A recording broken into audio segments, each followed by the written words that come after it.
Welcome to the Gain Momentum podcast, focusing on timeless lessons from senior leaders in hospitality, technology, travel, and food service. With us today is Warren Dehan, president of Maestro PMS. Warren, how are you? I'm well. Thank you, Adam.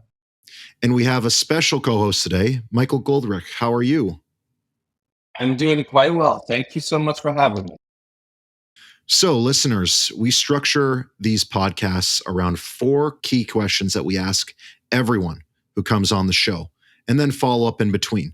So we're going to dive right in with our first question. Warren, when it comes to scaling a business, what is the single piece of advice you would give entrepreneurs from your perspective as a professional in hospitality technology? Yeah, thank you. That's a great question to start with, and thank you again for the opportunity to join you today. You know, I think if I look back at our business, which has been around since 1978, so we've been around a long time. Don't let the youthful good looks fool you. I've been doing this for a long time. And one of the areas that I think we have always strived for, and we learned early on, is to focus on our strengths and our area of expertise, not to try to do everything and be everything to everybody. That is a great long-term goal, but as you're building a business and striving to be successful in that business, stick to the knitting, stick to where your expertise is, and focus on your clients with providing and developing and inventing solutions that are within your strengths and will meet your clients' needs. So with that is the lesson that I love to hear. We've heard it before on this podcast. And I'm wondering if you could speak to Maestro specifically, not only present day, what your current strengths are, but how you arrived at that through past iterations of your core products. Yeah, and initially we didn't stick to our knitting. We started out as a software development house, and we would develop software for any business that needed software developed. So when we started this business, we started developing software for various industries. We did invoicing systems for freight forwarding companies. We did survey systems for those mall interviewees that you see. We did software for anyone that needed software developed. And at that time, it was on mini computers. Very different time than what we're used to today with the technology. But what we found over time is that we needed to focus. And one of the customers that approached us was a large chain of hotels who had us develop a guest history management system, accounts payable, accounts receivable, financial reporting, travel agency commissions payable. We liked that business. We thought the hospitality was very interesting. It was sophisticated. It was complicated. Not everybody was doing it at the time. Again, we're talking about the early 80s by this time. And we saw an opportunity. And so working with this chain, we developed the back office accounting, and that was what we knew well. We knew invoicing systems well, and that was the knitting that we stuck to at that time.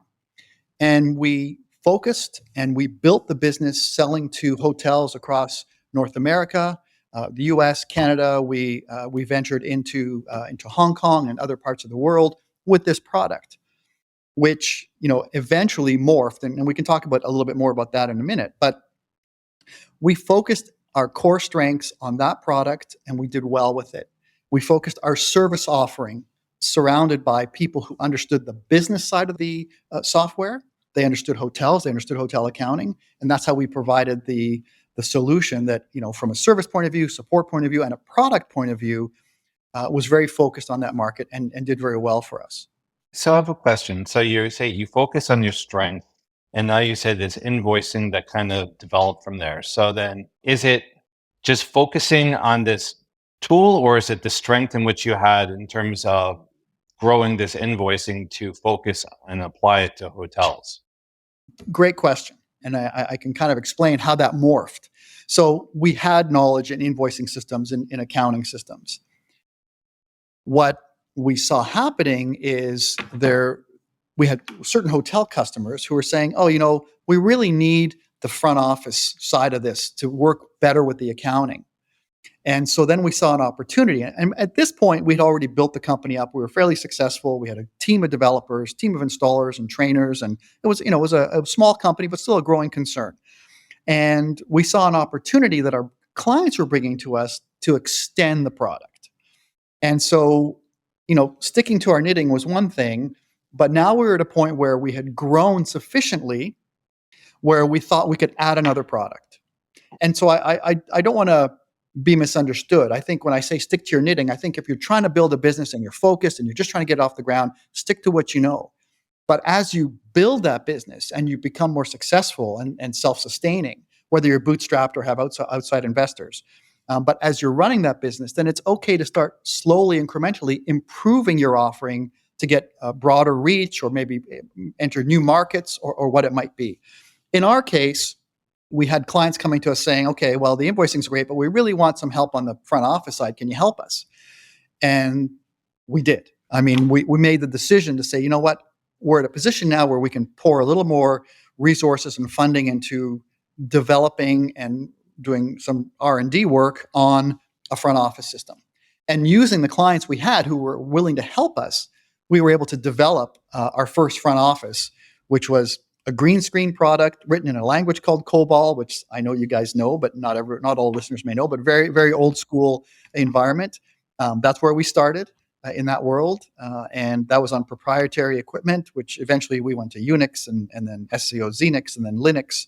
And now we're, Windows and web and Microsoft SQL Server backend. I mean, everything's morphed and innovated and changed over time. But that's how we got there. We got there by sticking to what we knew, building it, being successful on it, and then moving to the next phase. We didn't try and be everything to everybody from the get-go. For us, we just didn't feel that was what was going to make us successful. And it was a good call on our part. So that's always a balance between deciding, because different customers are going to come at you with different requests, and you also have your vision. How do you find that balance between those customer requests that are going to divert resources away from your primary vision for the product? Yeah, absolutely. Very sort of pertinent question, especially in software. We recognize that our customers who are using the software need to be able to use it effectively in their operations and need to get from it what they need.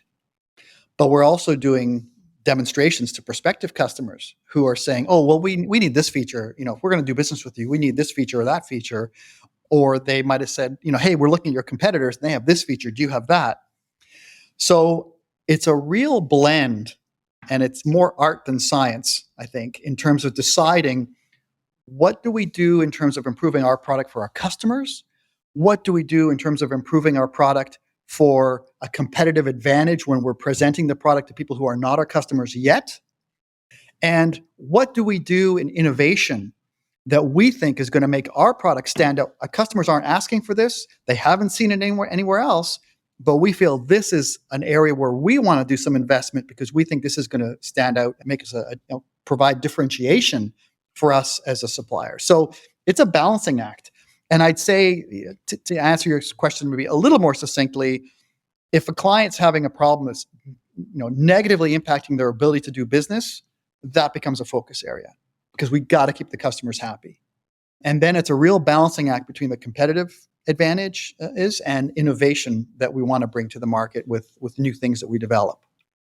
So in terms of this innovation, how do you feel about speed to market? Because all your competitors, everyone's racing to have the next best item, next best piece of functionality, the next sort of press release. How do you, weigh or balance, to your term, speed versus something that you think is real, drives value? I think from my perspective, there's first to market, there's also best to market. And I think that from a marketing point of view, you're right in terms of where I think you're going with this question. It is really important to be first to market with an innovative idea because you'll get attention and people will flock to you if they're interested in this particular, whatever it might be. And you will have a definite advantage over everyone else because you're first to market. But that product better be good. It better do what it's supposed to do. It better be, functionally rich. It better be reliable. It better do all those things and provide good value in terms of cost models. We have occasionally been first to market, but generally we have not been first to market with our products. When we've developed our first accounting system, there was lots of accounting systems. Our first PMS, there was lots of other PMSs. What we do is we keep chipping away at functionality and capabilities and service offerings to make that product get better and better and better. So we're not first to market, but we're one of the best products out there over time. And a lot of those first to market products are gone because there was a lot of investment in funding to get something out the door quickly. And if you miss, you can hurt your reputation. If you miss, you can lose customers. And when you come back in with a product that that you say, oh yeah, we know about the first to market products, but here's what we do differently, and here's why we took a little extra time to fix this or address this or add this kind of functionality, and that allows us to have a best to market, which I think ultimately in playing the long game, which is what we've done traditionally, having started over 45 years ago, for us it's worked. It was the right approach for us. So what would you say is your indicator of success? Is it the NPS for the customer? Is it minimal churn? Is it the existing customers grow their accounts with you? Like what does success look like? So I can answer that a couple of different ways. Of course, success is winning business and getting those customers happy and seeing that in our bottom line. That's sort of the, grand scheme of things in terms of how a lot of companies want to measure success. Are we profitable? But I think that there's a more important aspect to that is what are we delivering to our clients that allows us to create a relationship with them that is long lasting. We have clients that have been with us over 30 years. They were on our very first PMS, and they are now on our latest iteration of Maestro. We have had clients who have left us. They decided that the neighbor's grass looked a little greener, and so they leave, and they come back. And we've had not one, not two, but many like that, where they think, oh, Maestro's just another PMS. They're all the same, and it's time for a change. And then they realize, no, when you have an organization that's focused and measures their focus by the customer success, their level of contentment with the product, we can measure all the things, how many bugs are we producing? Is there churn, or what does that churn look like? There's lots of things we can look at to measure, KPIs around success. But for me, as my father started the business. I'm not the original founder. So this is a family business. But I am, the president now and sort of managing this independently with I have other family members in the business. But our approach has always been to treat our customers and our staff and our vendors like family. And not to say that, I don't want to get too smarmy about it. It's not something that we advertise, but it's a way that we conduct ourselves, that we try and have a relationship with all those entities that are important to our success in a way that they know they can call us, they know they can have a discussion with us, they know that we're not going to put them off, we're not going to, create a situation that's uncomfortable to deal with us. We want to make it easy. Are we perfect? No, of course we're not perfect. We have challenges like every other business has, but it's how we deal with those challenges, how we deal with our clients' challenges, how we deal with our delivery challenges, how we deal with our own internal challenges. It's how we work around those kind of day-to-day business challenges that helps define, in my mind, that measurement of success.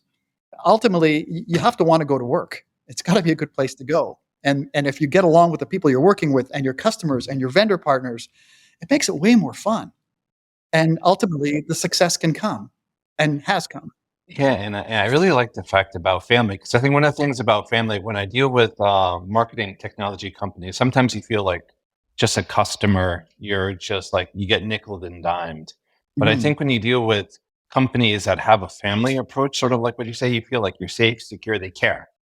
And I think that is huge in our industry, is if you feel like the company you're partnering with cares about you and they just don't want to make a buck off of you, then I think that goes a long way, at least my opinion. Yeah, no, well, Thank you. I agree 100%. And, we have great relationship with our customers, and I have an open door policy, open phone policy. I have many of my clients who don't need to call me, but they always can. And some do, sometimes just to talk, sometimes to shoot an idea by me on some new feature they want. But everyone's approachable. And I think that, it goes back to that family sort of feeling that it makes it a good working relationship. Warren, we're going to dive into our second question here. What are some of the common pitfalls or failures you have witnessed that business owners should look to avoid when scaling their business? Well, okay. I mean, sticking to the knitting thing aside, Yeah. certainly you can try and spread yourself too thin in terms of going after, we're talking hospitality. And so you need to decide where your market is, because hospitality is a big market. There's chains, there's independents, there's conference centers, there's destination resorts, there's roadside hotels, there's bed and breakfast. There's so many different types of hospitality venues that may or may not be able to use a product. And so, part of that again is focus. Where are you focusing your efforts? Where is your market focus? I think from a perspective of ensuring the ability to really serve your clients, you've got to know who your client is and what their needs are. And the needs of all those venues I mentioned are all a little different. Sure, they book reservations and they check you into a room, but there's a lot of different variety that you can get into in terms of what those needs are. So not spreading yourself sort of too thin on the type of customer you're after, so you can focus on that market and excel in that market and build a reputation in that market, I think is important. The whole idea here behind Maestro is, I believe, I want to say that your sweet spot is full service properties that have, I want to say, more resort style amenities. Would that be on the money? I think it wouldn't be inaccurate. Yeah. We do have city center properties. We have conference centers. So we do have a fairly wide variety of types of customers, vacation rentals, golf resorts. But to your point about resorts, the reason that we've done well in resorts, and the reason that most people think that that's an area where we kind of focus, is because our product has been built with many resort clients constantly asking us to improve the resort functionality, packaging and dynamic packaging and rates and resort fees and all the different little pieces that are maybe a little different from a resort to a city center property or a conference or convention property that have given us that reputation. But Maestro as a product is installed at hundreds of various kinds of properties that sort of have approached us over years and had us add the functionality. And have you tested any other niches within hospitality? So, there was a time when we did a lot of inpatient hospital work with the PMS. This actually predates Maestro. It was a previous PMS that we have developed called CHS, Computerized Hospitality Solutions. And it was popular with a number of hospitals for inpatient billing because the hospital systems that were there they didn't have what they needed for a lot of the invoicing and billing controls. And so we had a pretty good solution, and we had to write the back end to interface with the insurance systems, which is not really a hotel thing. But that's sort of the closest we ventured into a different market with a similar product. We do have military bases using the product, but again, they operate more like a simple hotel operation, just with a lot of rooms. We have some university housing that we've done in the past as well. Again, that's a slightly different market, different requirements. So that was, it was adjacent to the PMS. There's a lot of similarities, but there's differences because our reputation is built on customization. And because we continue to this day to, in-house, we have a full team of developers, and we've always maintained that bespoke mentality where customer needs something, whether it's something simple like they just want a different kind of report, or they need some kind of additional functionality in the software. We will entertain those kind of improvements to the product with clients. And so we've built a reputation as one of the PMS vendors that will do that. It's not just here's the product off the shelf, that's what you get, and stay tuned for the next update next year that'll have whatever features we decide. We tend to be a lot more custom oriented with our clients. Still one product, but lots of capabilities in terms of how users can turn things off, turn things on, use the pieces they need, and they all function very well together. Diving into our third question here, Warren, what do you see as the key opportunities and challenges for hospitality technology companies in 2024 and beyond? Well, there's a lot of noise and a lot of competition and a lot of great products that we're competing with on a regular basis. And I think for hotels, that becomes an area where, as technologists, we kind of understand the technology, or we can absorb it and we can figure out kind of where it would fit and how it would fit. For hoteliers, I think it's overwhelming. And, so I think moving forward from a technology point of view, we have an obligation to help our customers understand how to embed different technologies into their operations, use those technologies to their advantage, and not be overwhelmed with the implementation, which is the toughest part. The software, let's assume that all the software that we see from all the different vendors is great software and can do the job. But the tough part for properties is they have to bring that in and they have to embed that into their culture, into their operations, into their finance. I mean, everything has to work around these products. And so when you have products from different vendors, it adds a layer of complexity. And so our approach, we do promote Maestro as an all-in-one product. But we also recognize that, some hoteliers are going to want to keep their existing sales and catering system, or they're going to want to keep their existing spa system, or their restaurant point of sale system, or whatever it might be. And we can work in a best of breed environment. But I think what we're seeing in our full service resort type hotels, certainly, Adam, to your point, is they would love one throat to choke. And that ends up being mine a lot. But in terms of, being able to work with one vendor who can supply a wide range of the operational technology they need, from the CRM to the PMS to the sales and catering to the club and spa to the club management to the member management to the owner vacation rental management to the work order product.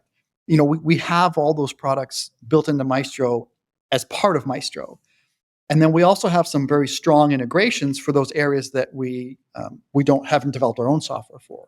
So restaurant, fine dining, point of sale, we have a very strong integration there. Revenue management, strong integrations. Channels, strong integrations. So, we've tried to create an environment where if a customer comes to us and says, "I'm building this resort environment, I'm building this hotel environment, I'm building this conference center," whatever it might be, and I need all these bits and pieces, we can step in. And we don't do a consulting role. We work with consultants, but we can step in and provide all the pieces, and we know all the players that can help make that solution happen in a way that is easier to implement, thus easier to support, and then more likely to be successful over the implementation period. So one of the things we haven't really talked about, which I think is one of the first touch points on property, is check-in. I know check-in is continuing to evolve. First, it was the desk, then it was kiosk, then it was app. Now you have this, they're pushing out this next year, these digital IDs, these global IDs, so you don't have to show the license. Like, what do you see as the frictionless check-in process in the future? Well, I've done a little studying on the digital IDs, and I think that it's a great idea. We're not ready. We're not there yet. It'll take some time, I think, before that gets fully implemented. I think obviously, if you're checking into a hotel, whether you're a tired traveler that just wants to get to the room, or a chatty traveler that just wants to go to the bar and have a drink and chat with people, you don't always necessarily want to chat with the front desk clerk. You want to get checked in and have that part of the visit out of the way. I think for me, a perfect check-in is one where everything works seamlessly and smoothly and actually works. I have a fondness for mobile key technology, but I have a limited successful track record with successfully using a mobile key during a check-in. Probably half the time it works great and half it doesn't. So for me, part of that frictionless check-in is everything's done in advance. I can do everything from my phone. When I get to the hotel, I should be able to just go to my door and open my room and settle in. Anything I need to sign, anything I need to review, anything I need to agree to is all done in advance, whether I do it on my phone, on my desktop, on my laptop. I think the information has to be captured, and some information is not going to be in a digital ID. My dates of stay is not going to be there. The fact that I'm celebrating my anniversary and want to have champagne and chocolate-covered strawberries in the room on arrival isn't going to be in my digital ID. Identifying me and reducing the risk for the hotel of, is this person who they say they are? So they don't have to run my passport or run my driver's license through a scanner. I think digital IDs have a place for sure.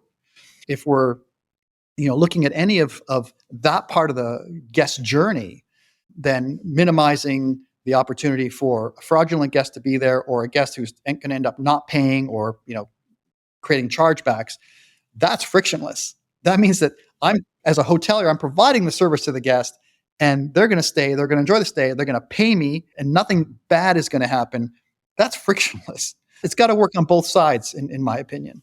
All right. And so you lead me to another question. So frictionless, and then the other side of it is personalization. So I get to my room, say the key works, and I walk in, it's the perfect temperature. The music I like is playing on the sound system. My name is on the TV, like all the sort of things that can be automated and adapted, apart from the other stuff. Is that something that you guys are working through?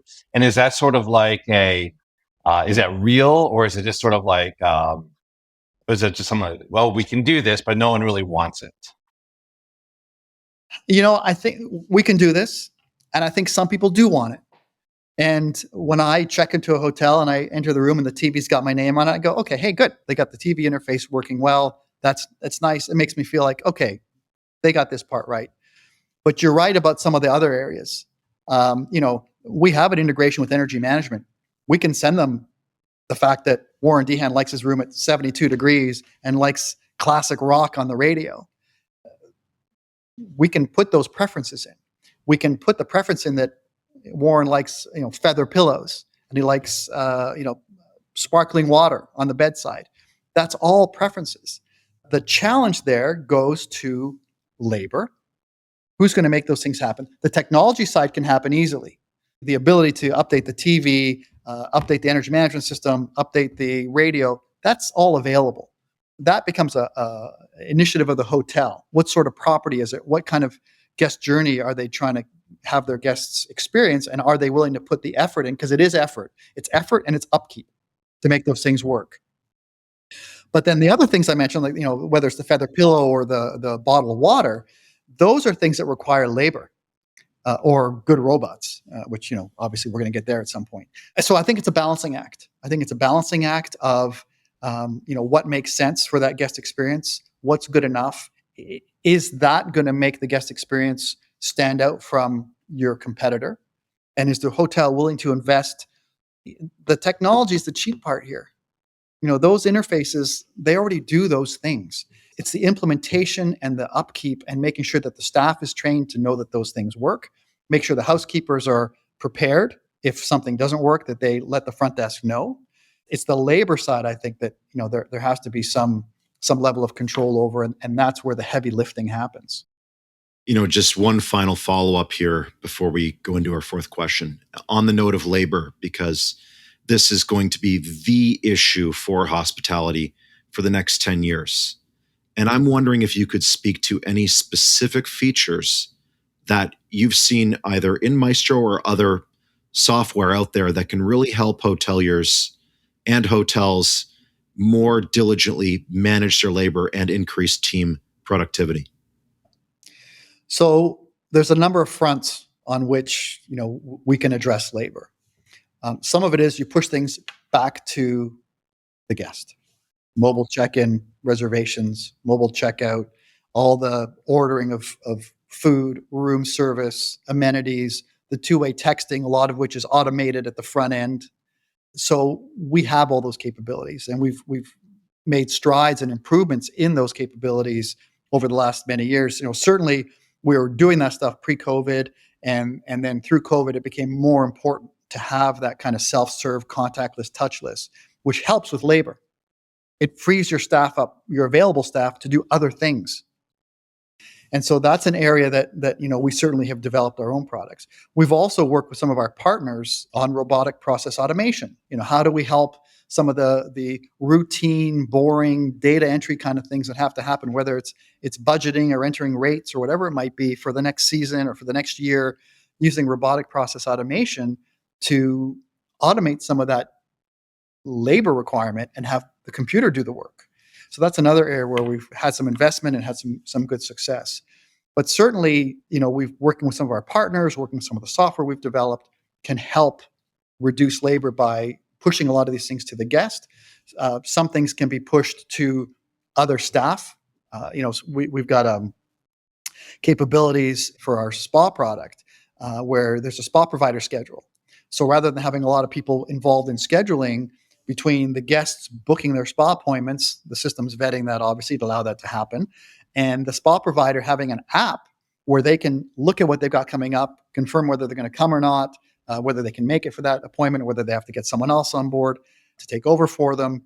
Those apps also help because they streamline the administrivia of working through a spa environment, and same for other environments in the various hotel departments. Warren, we're going to move on to our fourth question here. What are the key things innovative leaders and entrepreneurs should prioritize and focus on to gain traction for their business? Well, as an organization, we have always focused on service. We have a philosophy that it doesn't matter how good your software is. If you don't back it with good service, your customers will struggle and you will struggle as a company. And so all our initiatives, and I'm not talking about product innovation because we can talk about features and things we've added there, and I can mention a few, but on the service side, we continue to find ways to improve our services. The latest things we've done over the last year or two is we've embedded chat into the application, and we have staff available all the time to respond to users on chat. So you don't have to pick up the phone to call our support. You can, but you don't have to. If you have something you want to address quickly, you can. It's right in Maestro. You just pop up the chat, you'll be talking to a live person, not an AI bot. Right now, we can manage with real people, and they'll respond, and they'll triage your question. It's a training question. They'll do a number of things. They'll set aside a trainer for you and say, you know what, can you meet us in 15 minutes? We've got a trainer who's going to help you go, maybe you're setting up rates or setting up yields or something, and you want to know how to do that, and you have a question about it. We can do an orientation session. We can send you to our e-learning website. We have a very sophisticated e-learning website with tons of material, both written and video, that is very absorbable, that people can go to for getting training. Or they might send you to support. They say, oh no, this question, you definitely have an issue that we need to get a support agent on the phone with you or on the chat with you, and we can pass that chat to them, and they'll continue on that way. We've added the ability in Maestro that if you're having a problem with a particular screen, from that screen, you can email support with a screenshot and add your notes. So now when our support team gets a support email, it's not just, hey, I need help with this thing. It's, here's what I was doing, and here's where I was having the problem. And from that, we know who the customer is, what program they were on, what they were doing at the time, and we can help them more quickly and more efficiently. And that's sort of the name of the game. You want to reduce that time to correction or resolution of a call as quickly as you can. And so, those are some of the things that we've embedded from the service side. And we provide a lot of services. Our services are all included in the annual licensing and support fees. So we're not sort of adding additional fees for support. We're not adding additional fees for when support says, let's do a little training with you. Those are services we provide, along with the licensing and the regular 24/7 support. So from our perspective, service is key, and it allows us to stand apart and has allowed us to be, in my opinion, very successful with our customers. And our customers will sometimes call us when they have trouble with other systems on property because they know we'll answer the phone and give them some guidance. So we think we're doing a good job. I mean, we can't repair other people's problems. I can't repair the freezer in the kitchen, but we can certainly help with some of those things. So that's an area where I would focus. Of course, you want to try and innovate. You want to try and stay current with technology, at least in those trends where your market is looking to you as an expert and as an advisor and for guidance. And so, when we added the mobile check-in tools and the mobile checkout tools, we were not first to market, but we continue to improve those tools based on what the clients wanted. We continue to innovate based on what the clients wanted, and to make them more and more sophisticated to meet our clients' needs. So certainly listening to your clients after you provide good service, listening to your clients and what their needs are is important. And not assuming. Have a conversation with the customers. Our customers know their businesses better than we'll ever know them. They'll know what they need and they'll know how they work. What they don't always know is, as hoteliers, how do I make that translate into a computer software program that's going to help me with my business? And that's where the dialogue is really critical. Because if you take the right systems analysts people with the right hoteliers and the right users asking for what they want, you can innovate and create products that will really satisfy the need, not just something that's shiny, but something that actually is applicable and that you can use. I think that's the perfect way to finish it off here. Just on those notes about not necessarily being first to market, but best to market, and how that ties in with customer service. And you've mentioned a lot of, I guess, KPIs that we could talk about to really measure that. But the whole idea of talking with your clients, and this is a service industry, hospitality is service. So talking with your clients as part of the service process to then guide and be best to market with your features. I think that's a very powerful message to finish off here. And Warren, I can't thank you enough for coming on. This has been a delightful conversation. Thank you. My pleasure. No, thank you for having me. Delightful as always, Adam. I always enjoy our conversations, and thank you very much for having me. Michael, thank you for the great questions, and I really appreciate the opportunity. Thanks for listening to the Gain Momentum podcast. To stay up to date, make sure to follow or subscribe wherever you get your podcasts. For more information about Gain Advisors, head to gainadvisors.com.